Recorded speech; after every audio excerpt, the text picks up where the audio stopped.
रहीम अस्सलाम वालेकुम। मैं हूँ समरीन और वेलकम करती हूँ आपका समरीन इन द किचन में। आज हमारे किचन में बनने जा रही है एक बेहद मुनफरिद और लजीज रेसिपी। मूंग दाल के पकोड़े तो आप लोगों ने बहुत ज़्यादा खाए होंगे, लेकिन इस तरह के क्रिस्पी मूंग दाल के नमक पारे शायद आप पहली दफ़ा ट्राई करें। इंशाल्लाह बहुत क्रिस्पी और एकदम पफी ये बन के रेडी होंगे। माशाल्लाह से आप इसकी लेयर्स देखें किस तरह से बाकरखानी की तरह खुल के क्रिएट हुई हैं। टाइम वेस्ट किया, चले इसे जल्दी से बनाना स्टार्ट कर लेते हैं। मूंग दाल ली थी यहाँ पे मैंने 1 कप, जिसे 3 से 4 मरतबा वॉश कर लिया अच्छे से और भगो दिया था मैंने इसे 5 से 6 घंटे के लिए या ओवरनाइट के लिए। देखिए फूल के माशाल्लाह 1 कप हो गई है। में थोड़ा बहुत पानी है, तकरीबन 1 से 1.5 टेबल स्पून जितना होगा। बस ऐसे ही मैं इसे ब्लेंडर जग में ऐड कर दूंगी और बेसिकली हमने इसका फाइन पेस्ट रेडी करना है। 1 टेबल स्पून जितना इसमें मज़ीद पानी ऐड करूँगी। बहुत ज़्यादा पानी आपने ऐड नहीं करना। टोटल इसमें मैंने 2 खाने के चम्मच पानी ऐड किया है जी, देख सकते हैं आप इस तरह से। बस इसका हम फाइन पेस्ट रेडी कर लेंगे जी। फ्रेंड्स, ब्लेंडर जग में सिर्फ चंद सेकंड ही लगे थे, ये बहुत अच्छा सा पेस्ट इसका बन के रेडी हो गया था। एक बाउल में से निकाल लिया मैंने। नमक ऐड किया 1 टीस्पून, 1 चाय का चम्मच। पिसी काली मिर्च ऐड करेंगे आधा चाय का चम्मच जी। अजवाइन ऐड करेंगे 1 टीस्पून, 1 चाय का चम्मच। ये डाइजेस्टिव सिस्टम के लिए बहुत अच्छी होती है और इसके अलावा इसका जो खुशबू और जायका बहुत अच्छा आता है। इसी तरह हथेली पे रगड़ के इसे ऐड करूंगी, इससे इसका जो फ्लेवर होता है बहुत बढ़ जाता है जी। घी ऐड करूंगी 1 टेबल स्पून, 1 खाने का चम्मच भर के जी। अब मैदा ऐड करेंगे इसमें 1 कप, 1 कप जी। देखते हैं इसमें टोटल कितना मैदा जाएगा। पहले मैंने 1 कप ऐड किया, इसे मिक्स कर लेंगे। मिक्स कर लेने के बाद देखेंगे कि इसमें अगर मैदा कम होगा तो हम मज़ीद ऐड कर लेंगे। बेसिकली हमने एक स्मूथ सी और टाइट सी डो यहाँ पे रेडी करनी है जी। यहाँ पे जो बैटर है मुझे पतला लग रहा है, इसलिए मैंने मज़ीद आधा कप मैदा और ऐड कर लिया है। कैप्शन में मैंने आपको 1.5 कप ही रेकमेंड किया है जी। फ्रेंड्स, यहाँ पे आधा कप मैदा मैंने और ऐड किया और इसे बीट कर लेंगे बहुत अच्छे से। डो जो है वो टाइट होनी चाहिए, पतली नहीं होनी चाहिए। अगर 1 से 2 टेबल स्पून मज़ीद मैदा ऐड करना चाहे तो कर सकते हैं, इससे डो ख़राब नहीं होगी। बस डो जो है वो टाइट ही आपने गूंदनी है। इसे नीट करना है 5 से 6 मिनट के लिए, रेस्ट देने की कोई ज़रूरत नहीं है जी। बस इसे हम निकाल लेते हैं वर्किंग टेबल पे। डस्ट करेंगे ताकि जो डो है वो चिपके ना जी। डस्ट करने के बाद इसे रोल कर लेंगे और डिवाइड कर लेंगे 4 हिस्सों में। आप चाहें तो 2 हिस्सों में डिवाइड करके भी इसे बेल सकते हैं, लेकिन मैं अपनी आसानी के लिए यहाँ पे 4 हिस्सों में डिवाइड कर लूँगी। इसके लिए आप चाहें तो छुरी का इस्तेमाल भी कर सकते हैं। घबराना आप लोगों ने बिल्कुल नहीं है। मैं इंशाल्लाह आप लोगों के साथ इजी मेथड ही शेयर करूंगी ताकि आप लोग इसे आसानी से इजीली मेरी रेसिपीज़ को ट्राई कर सकें। पहले वाला पेड़ा लेंगे, इसे बेलना स्टार्ट करेंगे। इससे पहले जो 3 पेड़े मैंने रेडी किए हैं इसे कवर कर लेंगे ताकि इस पर खुश्की और पपड़ी ना जमे, इससे जो रिजल्ट्स हैं वो अच्छे नहीं आएंगे जी। घी रेडी कर लेते हैं जो हमने लेयर्स क्रिएट करने में इस्तेमाल करना है। 1 टेबल स्पून घी लिया है यहाँ पे मैंने। मैदा ऐड करेंगे इसमें 1 टीस्पून, 1 चम्मच भर के और इसे मिक्स कर लेंगे। बहुत अच्छे से मिक्स करना है आपने 1 से 2 मिनट के लिए।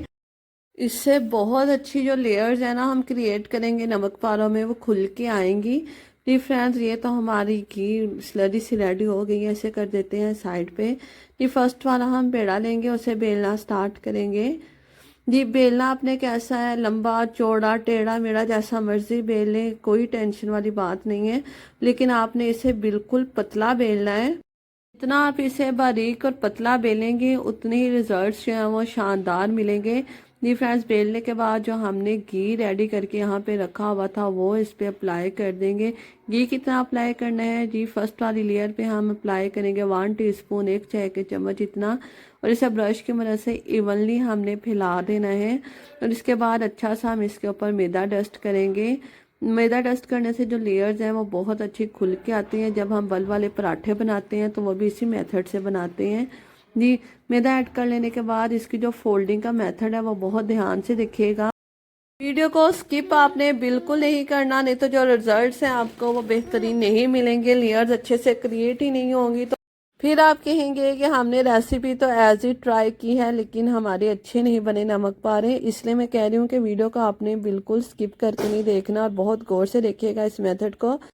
घी अप्लाई किया, मैदा डस्ट किया और उसे ओवरलैप कर लिया और इसके बाद दोबारा से हर लेयर्स पे मैं घी अप्लाई कर रही हूँ, आधा आधा चाय का चम्मच, और मैदा डस्ट करते चली जा रही हूँ। ब्रश से अच्छे से घी इवनली आपने अप्लाई करना है और मैदा भी आपने इवनली ही डस्ट करना है और इसी तरह हम इसे ओवरलैप कर देंगे और ये हमारी एक तरह से पफ पेस्ट्री डो की तरह ये डो बनके रेडी हो जाएगी जी। इस सबसे पहले वाला पेड़ा उठाएंगे, दोबारा से बेलना स्टार्ट करेंगे जी। फ्रेंड्स, काम तो हमारा साथ साथ हो ही रहा है, तब तक आप जल्दी से मेरी वीडियो को लाइक कर दें, प्यारा सा कमेंट कर दें और चैनल पे न्यू है तो इसे सब्सक्राइब करना मत भूलिएगा। साथ में मौजूद बेल आइकन को जरूर प्रेस कर लिया करें, इससे मेरी आने वाली हर न्यू वीडियो सबसे पहले आपको फ्री में देखने को मिलेगी जी। इसे भी मैंने बेल लिया है, घी अप्लाई किया है, इस पर दोबारा से 1 टीस्पून जितना और मैदा डस्ट कर लेंगे और इसे दोबारा से हम उसी मेथड से फोल्ड कर लेंगे। स्टेप बाय स्टेप आप लोगों को रेसिपी मैं इसलिए दिखा रही हूँ ताकि जो लोग बिगनर्स हैं और जो बच्चियाँ न्यू न्यू कुकिंग करना स्टार्ट करना चाह रही हैं और रमज़ान करीम में चाहती हैं कि नई नई सी रेसिपीज हम ट्राई करें तो उन्हें अच्छे से समझ आ सके और उनकी जो रेसिपी है वो परफेक्ट बन सके। इसकी फोल्डिंग देखिएगा, इसे ओवरलैप बिल्कुल नहीं करना, बस ऐसे ही हमने इसे फोल्ड करना है और इसे कर दिया साइड पे। दूसरे वाला पेड़ा लेंगे, उसे भी इसी मेथड से मैंने बेल लिया था।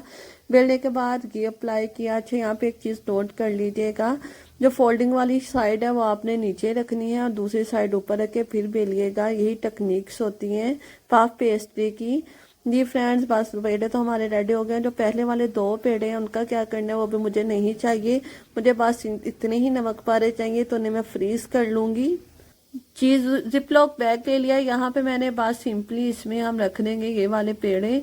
रखने के बाद इसे हमने फ्रीज़र में नहीं रखना, रेफ्रिजरेटर में फ्रिज के नीचे वाले खाने में रखना है और 3 से 4 दिन ये इजीली चल जाएगा और जब आपका दिल चाहे 1 से 2 दिन गैप दे के आप दोबारा से इसे बना सकते हैं, ये बिल्कुल ख़राब नहीं होगा। ये फ्रेंड्स, हम अपने नमक पारे बनाना स्टार्ट करते हैं जी। एक हम डो उठाएंगे, पेड़ा उठाएंगे, इसे हम हल्के हाथ से बेलना स्टार्ट करेंगे। जोर लगा के आपने बिल्कुल नहीं बेलना, इससे जो इसकी लेयर्स हमने क्रिएट की हैं वो डिस्टर्ब हो जाएंगी। हल्के हाथ से आपने बेलन की मदद से इसे बेल लेना है और बहुत ज़्यादा पतला भी नहीं बेलना। आम रोटी से इसकी जो थिकनेस है वो थोड़ी सी ज़्यादा ही होगी और सिंपली इसे हमने लंबाई में ही बेलना है जी। देखिए आप, इसकी थिकनेस इतनी ही बस आपने रखनी है और लेयर्स देखिए इसमें कितनी अच्छी माशाल्लाह खुल के आ रही हैं जी। फ्रेंड्स, दूसरी पेड़े को भी मैंने ऐसे ही बेल लिया। इसे कटिंग करने के लिए किसी किस्म के कटर का इस्तेमाल करने की ज़रूरत नहीं है, सिंपल आप एक छुरी ले लेनी है, नाइफ ले लेनी है और इसी तरह आपने कट कर लेना है। आधे से पौने इंच जितनी आपने इसकी चौड़ाई रखनी है और लेयर्स देखिए माशाल्लाह कितनी अच्छी क्रिएट हुई हैं। जैसे सारे मैंने कट कर लिए हैं, इसे फ्राई कर लेते हैं। फ्राई के लिए कढ़ाई में मैंने ऑयल गरम कर लिया था मीडियम हीट पे जी। अब फ्लेम जो है मैंने बिल्कुल लो कर ली है। याद रखिएगा, हमने इसे थोड़ा सा ठंडे ऑयल में ही फ्राई करना है।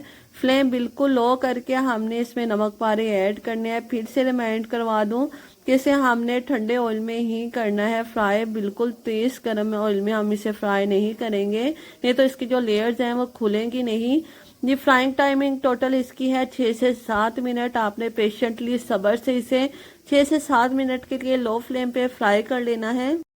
से 2 मिनट के बाद जैसे ही इसे थोड़ी सी हीट मिलेगी, ये लाइट वेट होके इसकी जो लेयर्स हैं वो खुल जाएंगी और बिल्कुल ये हल्के होके ऑयल के ऊपर आ जाएंगे। अगर आपके अच्छे नमक पारे बने हैं तो ये ऑयल के ऊपर आ जाएंगे, नहीं तो ये ऑयल में बैठ जाएंगे जी। फ्रेंड्स, देखिए माशाल्लाह कितने अच्छे ये ऑयल के सरफेस पे आ गए और इसकी लेयर्स देखिए माशाल्लाह फटाफट से कितनी अच्छी खुल गई हैं। अभी मैंने इसे फ्राई किया है बिल्कुल लो फ्लेम पे 5 से 6 मिनट के लिए। इसका जो फ्राइंग का प्रोसेस है वो अभी तक कंप्लीट नहीं हुआ जी। हम इसे निकाल लेंगे एक छलनी में। देखें माशाल्लाह कितनी ये क्रिस्पी है, कितनी अच्छी इसकी वॉइस आ रही होगी आपको जी। फ्रेंड्स, ऐसे दूसरा बैल भी मैंने फ्राई कर लिया। अब क्या करना है, इसे ठंडा होने दिया है मैंने 1 से 2 मिनट के लिए और दोबारा से ऑयल को मैंने गर्म कर लिया है हाई फ्लेम पे। ये सारे नमक पारे इसमें ऐड कर दूंगी और 30 सेकंड के लिए इसे हमने फ्राई करना है। दोबारा से मैं रिमाइंड करवा रही हूँ, 30 सेकंड के लिए ही फ्राई करना है, जलाना इसे बिल्कुल नहीं है जी। फ्रेंड्स, इससे एकदम क्रिस्पी सुपर क्रिस्पी नमक पारे बन के रेडी होंगे और बहुत दिनों तक ये क्रिस्पी ही रहेंगे जी फ्रेंड्स, बस 30 सेकंड के बाद इसे निकालेंगे एक छलनी में, ताकि ये बहुत अच्छे से ठंडे हो जाएं, क्रिस्पी हो जाएं और इनका जो एक्सेस ऑयल है वो निकल जाए, ड्रेन हो जाए। जी इस देखिए माशाल्लाह कितने अच्छे हमारे ये नमक पारे रेडी हैं। इसे आपने सर्व कैसे करना है और आपने इंजॉय कैसे करना है, यह भी इंशाल्लाह नेक्स्ट वीडियो में मैं दिखा रही हूँ। जी फ्रेंड्स, आप इसे रख दीजिए कम्प्लीटली ठंडा होने के लिए। सर्व करने के लिए यहाँ पे मैंने सर्विंग बास्केट ले लिया है। इसके ऊपर बस बटर पेपर रखेंगे और इसमें नमक पारे रखेंगे और देखें माशाल्लाह इनकी जो लुक है कई गुना ज़्यादा बढ़ गई है। खाने की जो सर्विंग होती है वो भी बहुत ज़्यादा इम्पोर्टेंट होती है।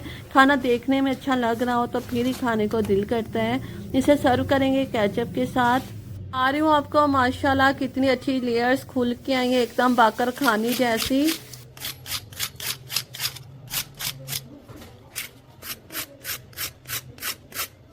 माशाल्लाह ये कितने क्रिस्पी बन के रेडी हुए हैं। इसे आप स्टोर कर सकते हैं किसी भी एयर टाइट जार में 1 महीने के लिए। इंजॉय कीजिए जैसे केचप के साथ, चाय के साथ, ये बहुत मज़े के लगते हैं। आम पकोड़े तो आप लोगों ने बहुत ज़्यादा खाए होंगे। आज मैं एकदम डिफरेंट हट के आप लोगों के साथ पकोड़ों की रेसिपी शेयर करने जा रही हूँ। जी आज हमारे किचन में बनने जा रहे हैं मूंग दाल के पकोड़े। जी चलें इसे जल्दी से बनाना स्टार्ट कर लेते हैं। इसे बनाने के लिए सबसे पहले तो मैंने मूंग दाल ली है 1 कप। क्लोजली आपको दिखा दूँ, ये कुछ इस तरह से होती है। बस इसे हमने चुन लेना है, कुछ मिट्टी कंकर वगैरह तो उसे निकाल लेना है और 3 से 4 मरतबा अच्छे से वॉश कर लेना है। जी यहाँ पे मैं, सर्दी का मौसम है तो नीम गर्म पानी इसमें ऐड कर दूंगी और इसे सोक करेंगे 5 से 6 घंटे के लिए, या ओवरनाइट पूरी रात के लिए इसे भिगो के रखना है। पानी आपने अच्छा खासा इसमें डालना है कि अच्छी तरह भीग जाए। जी कवर करके इसे छोड़ दिया था मैंने 5 से 6 घंटे के लिए। 5 से 6 घंटे के बाद देखें माशाल्लाह ये कितनी ज़्यादा फूल चुकी हैं और बहुत ज़्यादा ये सॉफ्ट भी हो गई थी। जी फ्रेंड, इसका जो पानी है ये हमने रिमूव कर लेना है, इसे यूज़ नहीं करना। एक मिक्सी में इसे डालेंगे, 2 खाने के चम्मच जितना बस पानी ऐड करना है, बहुत ज़्यादा ऐड नहीं करना। और इसे आपने हल्का दरदरा सा पीसना है। इसके लिए आप कुंडी डंडे का या सिलबट्टे का इस्तेमाल करें तो रिजल्ट्स मजीद बेहतर मिलेंगे आपको। जी एक चॉपर ले लिया, इसमें छोटे साइज की प्याज ऐड की, 2 हरी मिर्ची ऐड करेंगे, स्प्रिंग अनियन ले लिया था 1 स्टिक वो ऐड कर देंगे और हरा धनिया ऐड करेंगे 2 से 3 खाने के चम्मच। जी फ्रेंड, बस इसे हमने चॉप कर लेना है। आप चाहें तो छुरी की मदद से ब्रिक ब्रिक कट करके चॉप करके भी इन्हें ऐड कर सकते हैं। इसे आपने इलेक्ट्रिक जो चॉपर होता है उसमें नहीं करना, पेस्ट नहीं बनाना इनका, बस हल्का सा ऐसे हमने चॉप करना है इन्हें।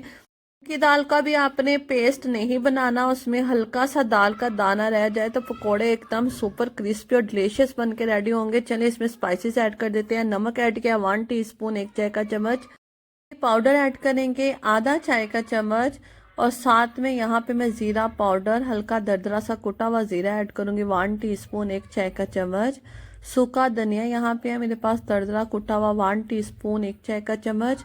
और साथ में ऐड कर देंगे कुटी लाल मिर्च 1 टीस्पून, 1 चाय का चम्मच और इन्हें मिक्स कर लेंगे। जी फ्रेंड्स, किचन में मौजूद मसालों से बहुत कम अंदाज़ से ये बन के रेडी हो जाते हैं। जिन्हें फुलाने के लिए ये अंदर से कच्चे ना रहे, इसमें मैं बेकिंग सोडा ऐड करूंगी 1/4 टीस्पून, चौथाई चाय का चम्मच। मीठा सोडा जिसे कहते हैं वो वाला आपने ऐड करना है और इन्हें मिक्स कर लेना है। और इसका टेक्सचर देखें आप लोग, ऐसा होना चाहिए, पानी डाल के इसे पतला नहीं करना आप लोगों ने। जी बस 1 से 2 टेबलस्पून ही पानी ऐड करके इसे पीसना है। जी फ्रेंड, यहाँ पे ऑयल रख दिया था मैंने मीडियम हीट पे प्री हीट होने के लिए। जी पकौड़े हम हाथों की मदद से बस ऐसे ही ऐड कर लेंगे। लोग चाहें तो स्पून की मदद से भी पकोड़े ऐड कर सकते हैं, उससे ये होगा कि पकोड़े एक जैसे आपके बनके रेडी होंगे। लेकिन मुझे एक्सपीरियंस है इसलिए मैं हाथों की मदद से ही पकोड़े डालूंगी तेल में। ये काम बहुत एहतियात से किया करें, अक्सर ऐसा होता है कि हाथ जलने का भी खदशा होता है। जी फ्रेंड्स, सारे पकोड़े 1 बाय 1 करते हुए मैंने ऐड कर लेना। फ्लेम यहाँ पे मैंने मीडियम टू लो कर लिया था ताकि जो पकोड़े हैं एकदम से वो जले नहीं, क्योंकि हमने इसे अंदर तक कुक भी करना है। इससे मीडियम टू लो फ्लेम पे ही हमने इन्हें कुक फ्राई करेंगे। पर क्रिस्पी पकोड़े तो हमारे फ्राई हो रहे हैं। जी फ्रेंड्स, तब तक आप लोग मेरी वीडियो को जल्दी से लाइक कर दें, प्यारा सा कमेंट कर दें और मेरे चैनल पे न्यू है तो सब्सक्राइब कर लें।